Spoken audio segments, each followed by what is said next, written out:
നമുക്ക് ആ ആർട്ടിസ്റ്റിന്റെ അടുത്ത് പോകുമ്പോൾ ഒരു ഈസി ആക്സസ് ഉണ്ട് എന്ന് പറയുന്ന പോലെ ദിലീപേട്ടനെ വെച്ചിട്ട് ഒരു ഹിറ്റ് ചെയ്യുമ്പോൾ നമുക്ക് വളരെയധികം സന്തോഷമാണ്. ആ ബാനറിന് അല്ലെങ്കിൽ ആ നിർമ്മാതാവിന്, അതിന്റെ ഡയറക്ടർക്ക്, റൈറ്റർക്കൊക്കെ ഒരു സന്തോഷം കിട്ടുക എന്ന് പറയുന്നത് വളരെ വലിയൊരു കാര്യമാണ്. ഞങ്ങള് കടന്നിങ്ങനെ ഭയങ്കര കഷ്ടപ്പെടുവാണ്. കാരണം എന്താണെന്ന് വെച്ചാൽ ഈ അൺവാണ്ടഡ് ആയിട്ടുള്ള ചില റിവ്യൂസും പരിപാടികളെല്ലാം പടത്തിന് വേണ്ടിയിട്ട് പർപ്പസ്ഫുള്ളി ചെയ്യുന്നു. അതിനെല്ലാം ബീറ്റ് ചെയ്തുകൊണ്ടിട്ട് ജനങ്ങൾ തരുന്ന ഒരു സന്തോഷം. ഞങ്ങൾ ഈ തിയേറ്ററുകളെല്ലാം ചെല്ലുമ്പോൾ എല്ലാ ഹൗസ്ഫുൾ എല്ലാവരും ചിരിക്കുകയാണ്.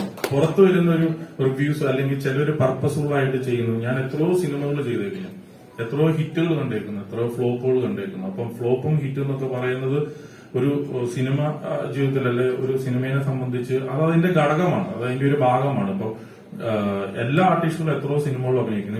അപ്പ് ആൻഡ് ഡൗൺ ഉണ്ട് ഹിറ്റും ഫ്ലോപ്പും എന്ന് പറയുന്ന കാര്യത്തില്. ഈ സിനിമ എന്ന് പറയുന്നത് ജനങ്ങളെല്ലാം വളരെയധികം സന്തോഷിക്കുകയാണ്. ഇപ്പൊ എല്ലാ തരം സിനിമകളും ജനങ്ങൾ ഇപ്പൊ ഏറ്റെടുത്തു കഴിഞ്ഞാൽ എല്ലാവർക്കും കണക്ട് ആവണമെന്നില്ല. അത് നമ്മൾ ആക്സെപ്റ്റ് ചെയ്യുന്നു.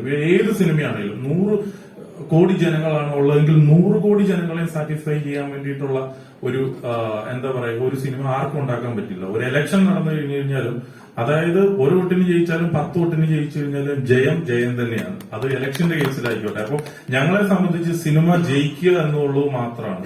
അതായത് ഒരു നല്ല സിനിമ എടുത്തു, നന്നായിട്ട് ഒരു നല്ല റിസൾട്ട് കിട്ടും, അതിന്റെ കറക്റ്റ് ആയിട്ടുള്ള ഓഡിയൻസിലേക്ക് ആ സിനിമ കൊണ്ടുപോയി എത്തിക്കുക എന്നുള്ളതാണ് ആ സിനിമയുടെ പിന്നിൽ പ്രവർത്തിക്കുന്നവരുടെ ലക്ഷ്യം. അത് അതിന്റെ നിർമ്മാതാവായിക്കോട്ടെ. ഇതൊരു ഫാമിലി സിനിമയാണെങ്കിൽ ഇത് ഫാമിലി ഓഡിയൻസിനെ വന്നിട്ട് ടാർഗറ്റ് ചെയ്യിക്കുക. ഇത് നമ്മളൊരു യൂത്ത് പോലെയുള്ള, അല്ലെങ്കിൽ ഇപ്പൊ ഒരു എത്രയോ യൂത്ത് സിനിമകൾ ഇറങ്ങുന്നു. അങ്ങനത്തെ സിനിമകൾ ഇറങ്ങുമ്പോൾ നമ്മൾ അങ്ങനത്തെ ഓഡിയൻസിനെ ടാർഗറ്റ് ചെയ്തായിരിക്കും ആ സിനിമ ഇറക്കുന്നത്.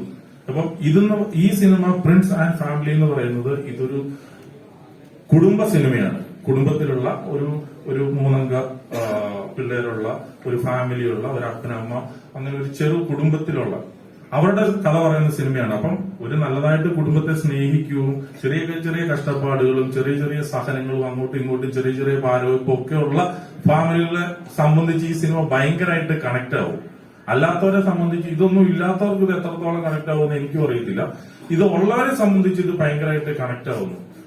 എന്നെ സംബന്ധിച്ച് പറയുകയാണെങ്കിൽ ഈ റിവ്യൂസ് ഒക്കെ ഞാനും കാണാറുണ്ട് കേട്ടോ. അപ്പോ നമ്മൾ സിനിമയിൽ നിൽക്കുന്നതുകൊണ്ടിട്ട് തന്നെ കോക്ക് എന്ന് പറയുന്ന ഒരാളുടെ റിവ്യൂ ഇവൻ കണ്ടു. അതായത് നെഗറ്റീവായിട്ട് ഇട്ടു. അത് കഴിഞ്ഞപ്പോ എനിക്ക് നമ്മുടെയൊക്കെ പടത്തിന് എത്രയോ പടങ്ങളിൽ നെഗറ്റീവ് റിവ്യൂസ് ഞാൻ കേട്ടിട്ടുണ്ട്, അനുഭവിച്ചിട്ടുണ്ട്. ഇട്ട് കഴിഞ്ഞപ്പോ ഞാൻ അദ്ദേഹത്തെ വിളിച്ചിട്ട് ചോദിച്ചു, എന്താണ് ഇങ്ങനെ ഒരു നെഗറ്റീവ് ഇടാനായിട്ട് കാരണം? അപ്പൊ അവൻ തന്നെ പറഞ്ഞു, എന്റെ പൊന്നുഭായി എന്നോട് പറഞ്ഞതാണ്, എന്റെ പൊന്നുഭായി ആ തിയേറ്ററിൽ ഇരിക്കുന്നവർ മുഴുവൻ ചിരിക്കുന്നുണ്ട്, എനിക്കിത് ചിരിക്കാൻ പറ്റുന്നില്ല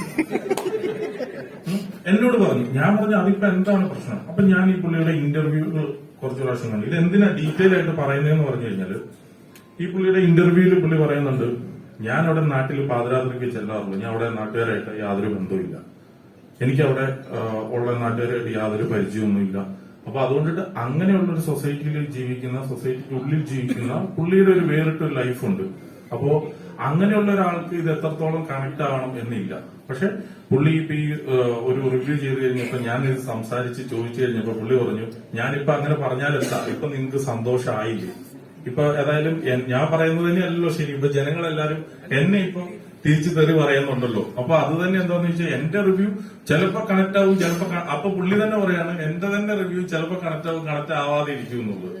അപ്പോ ഇത്രയേ ഉള്ളൂ. ഈ അശ്വിൻ ദുവോക്ക് തന്നെ എന്നോട് പറഞ്ഞു കൺഗ്രാചുലേഷൻസ്. അത് മൊബൈലിൽ തന്നെ പുള്ളി അതായത് മെസ്സേജ് ആയിട്ട് തന്നെ അയച്ചു. കാരണം പുള്ളിക്ക് പറയുമ്പോ അങ്ങനെ കൊടുക്കാനായിട്ട് പറ്റുള്ളൂ. അപ്പം ഇത് പറഞ്ഞു വന്നത്, ഇതൊക്കെ ഓരോരുത്തരുടെ, ഞങ്ങളുടെ തന്നെ സിനിമയില് ദിലീപേട്ടന്റെ ക്യാരക്ടർ തന്നെ പറയുന്നുണ്ട്, നിങ്ങൾക്കൊരു അഭിപ്രായം ഉണ്ടെങ്കിൽ അത് നിങ്ങളുടെ മാത്രമാണ്, അത് പൊതു സമൂഹത്തിന്റെ അല്ല. അപ്പം ആ രീതിയിൽ നമുക്ക് പറയുന്ന ഏത് കമന്റുകൾ നമ്മൾ അക്സെപ്റ്റ് ചെയ്യുന്നു. നമ്മൾ എടുത്തു വെക്കുന്ന ഒരു സിനിമ എന്ന് പറയുന്നത് മുഴുവൻ പേരെയും തൃപ്തിപ്പെടുത്തിക്കൊണ്ടിട്ട് നമുക്കൊരു സിനിമ എടുക്കാനായിട്ട് പറ്റത്തില്ല. ഇപ്പം ഞാൻ തന്നെ എല്ലാ വ്യക്തികളെയും, എന്റെ കൂടെയുള്ള എല്ലാവരെയും എനിക്ക് സാറ്റിസ്ഫൈ ചെയ്യാൻ വേണ്ടിയിട്ട് പറ്റത്തില്ല.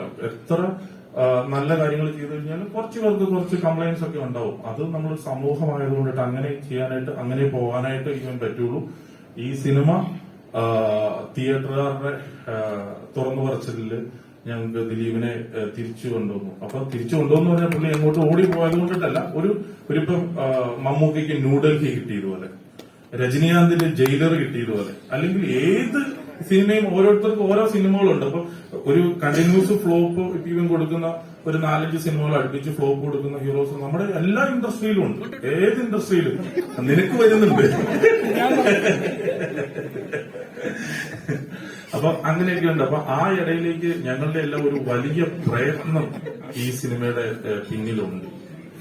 അപ്പോ സിനിമ വിജയിക്കുക, ആളുകൾ അത് എന്റർടൈൻ ചെയ്യുക, ചിരിക്കുക എന്നൊക്കെ പറയുന്നത്, ചിരിപ്പിക്കുക എന്നൊക്കെ പറയുന്നത് ഏറ്റവും ടഫുള്ള ഒരു കാര്യമാണ്. ഏതായാലും ആ സിനിമയ്ക്ക് സംഭവിച്ചിട്ടുണ്ട്. ഒരു പുതിയ നായിക അതിന്റെ ബെസ്റ്റ് ആയിട്ട് ഔട്ട്പുട്ട് കൊടുത്തിട്ടുണ്ട്. അപ്പൊ അതുപോലെ തന്നെ ഇതിന്റെ സോങ്സ് ആയിക്കോട്ടെ, റീ റെക്കോർഡിംഗ് ആയിക്കോട്ടെ, എല്ലാ കാര്യത്തിലും ഞങ്ങൾ വളരെയധികം സന്തോഷിതരാണ്. പിന്നെ ഞങ്ങൾ ഈ സിനിമ പ്രേക്ഷകരുടെ ഉള്ളിലേക്ക് എത്തിക്കുമ്പോൾ കുറെ അധികം കഷ്ടപ്പെടേണ്ടതായിട്ട് വരുന്നുണ്ട്. ഞങ്ങളുടെ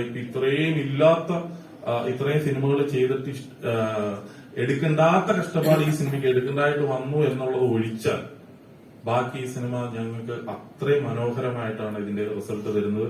ഞാൻ എല്ലാവരോടും ഈ സിനിമയെ സ്നേഹിച്ച, ഈ സിനിമയെ കണ്ടിട്ട് അഭിപ്രായങ്ങൾ ഫേസ്ബുക്കിൽ ഇട്ട, കമന്റ് ഇട്ട, ഇൻസ്റ്റഗ്രാമിൽ ഇട്ട എല്ലാവരോടും എന്റെ പേരിലും ഞങ്ങളുടെ ടീമിന്റെ പേരിലുള്ള നന്ദി ഇപ്പിയും പറയുന്നു. അതുപോലെ തന്നെ ഈ സിനിമയൊക്കെ തുടങ്ങുമ്പോൾ നമ്മൾ പൈസയൊക്കെ കടമൊക്കെ എടുത്തിട്ടൊക്കെയാണ് തുടങ്ങുന്നത്. അപ്പൊ അതുകൊണ്ടിട്ട് അവർക്കത് തിരിച്ചു കിട്ടുന്നതിന്റെ ഉള്ള സന്തോഷമുണ്ട്.